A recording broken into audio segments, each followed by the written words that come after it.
Brennan joins us up next in Virginia. Brennan, welcome to the show. Hey, guys. Thanks for having me. Absolutely. How can we help? Yeah, I just wanted to touch base with you guys. And, I'm 27. I have a home. I still have college debt.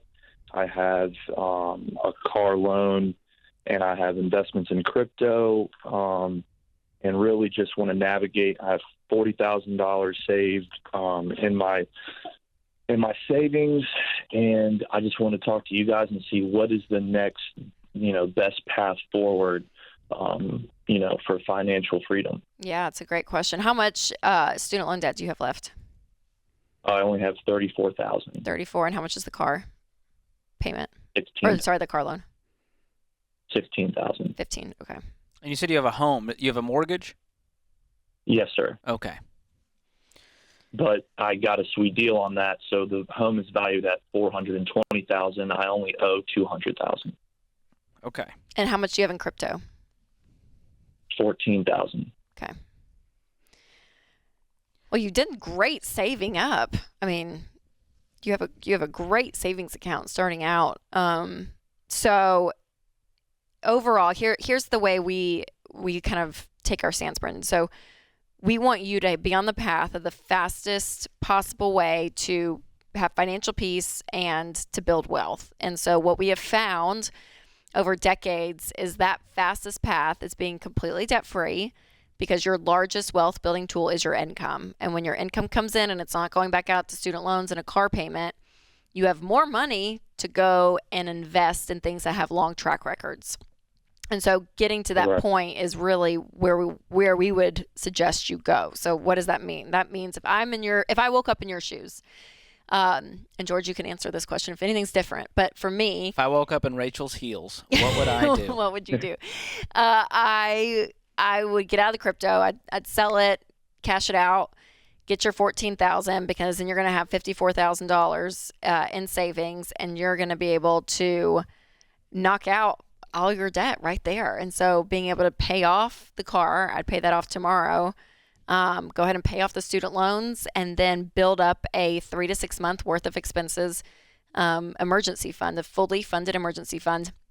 You can put that in a money market account, a savings account, but just having that buffer of cash that if or when something happens, just in case, it's there. And then I would start investing 15% of your income into retirement. And when we talk about investing, it really is the things that have proven track records. And so we love mutual funds. If you have a job that offers a 401k and a match, doing that, getting into a Roth IRA, having these elements that involve compound interest, and again, being in the market some, and right now it's on sale because it's down, but really seeing, okay, what are the things that have long track records? And then at that point, if you want to get back into crypto a little bit, I think that's totally fine if it's a small percentage of your world. I just wouldn't have a ton of money in something that does not have a long track record, and crypto could get there, but as of right now, I would put myself in a position where I'm debt free and have cash in the bank. How does that hit you, Brendan? Yeah, that I kind of knew what you guys were going to say. I just wanted to hear it from the horse's mouth, so to speak. Yeah. He called you a horse, Rachel. I don't take offense to that. Yeah, okay. I meant like the pros. But so I've been talking to my father about it as well, and he said something along the lines of doubling up my payments that way. Oh, just so you guys know, I also I make about $75,000 a year, and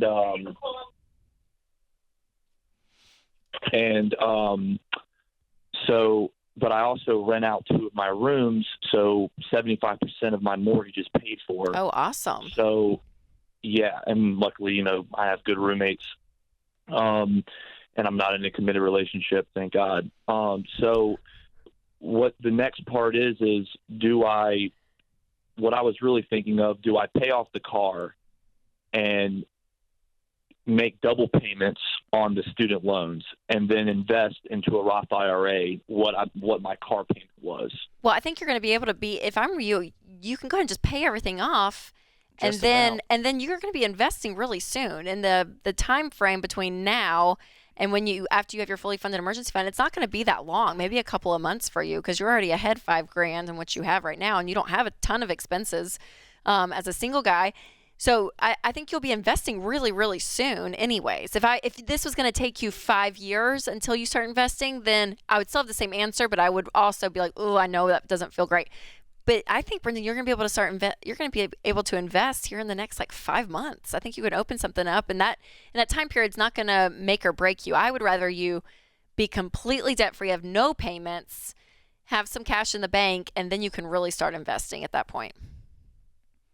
Brendan, what got you here isn't going to get you there. What I'm seeing is you're doing a lot of things right now all at once, and it's not getting you to where you want to go. And so when I started this plan back in 2013, I had about this similar debt you had. I had $40,000 in debt, student loans, credit cards, and I followed the baby steps. I put $1,000 aside. The rest went towards the debt. I had to cash out some stocks I had from Apple when I worked there as part of their employee stock purchase program. I cashed that. It hurt to cash that out. But, man, seeing that debt go away and seeing those payments go away and have that income back in my life, and then I went, oh, I have so much more money to invest now when I don't have any payments. And so the good news is, on paper, you could be close to debt-free today. If you cashed out the crypto and used all the savings except for $1,000, that would get you almost to debt freedom. And then you save up that 3 to 6 months, which with your income and you renting out those rooms, you're going to be able to do in a few months. And then you're going to be able to invest 15%, and then you can start betting on crypto again. So this is not a 5-year plan. We're talking within the next 6-7 months, you're in a very different place financially. Right. That's All what I right. wanted to hear. Well, he's sold. He is sold. Yeah. We're going to You get can off hear it this in his call, and voice. he's going to say, yes, I'm going to do exactly Brennan, what I they just shoot me straight, Brennan. What's the holdup? I can tell you're not wanting to do this. Well, the trade-off is that, I know that crypto is a very speculative market, and that honestly is an indication of the price fluctuation. And I think we all know that, especially people that understand the financial world. It's all right now based on speculation, but there are going to be winners and losers in the space. And if you do your due diligence and you find out what those true winners are that bring real world utility, it's almost you should bet on that, because the upside to that, it's almost like, well, why not put $14,000 that you can afford to lose? You can't afford it. You're broke, dude. Okay. I don't know what to tell you. I mean, on paper, I know you're. Here's the thing. You have $40,000 in savings, and you have, what is it, $49,000 in debt. No, that's not right. Right. Here's the thing. I'm hearing language like this. You said multiple times, well, I only have $34,000 in student loans. Well, I only have $15,000 on my car. Well, I only owe $200,000 on my house. As long as you see debt in that way, you can't build wealth, because you see debt as a tool to be leveraged. And clearly, it's not working. You're doing too many things at once, and I want you to win, man. I'm really rooting for you. And I'm not mad at crypto. Yeah. This is not a thing. I'm not bashing crypto. I don't care what. If it was single stocks, I'd tell you to cash it out. Right now, what you need to do is clean up this mess so you can have your greatest wealth-building tool back in your life, your income. That's what we're here to do. We're not here to tell you you're doing things wrong. I think it's awesome that you're 27 and you own a house, and you clearly know a thing or two. And you're smart. I mean, you have roommates. They're helping pay the more. I mean, yeah, you're doing it right. But the problem too is over time, when you just keep sitting in this, it's going to take you longer to build wealth. And again, our plan is to get to the fastest point from point A to point B. How do you do that? And we found time and time again, not just in a math sense too, but also there's an emotional, spiritual sense too, that when you do not owe anyone anything, you have options. And investing in things that have long track records that have been proven over time is the wisest way to get from point A to point B. Preach, Rachel. Preach.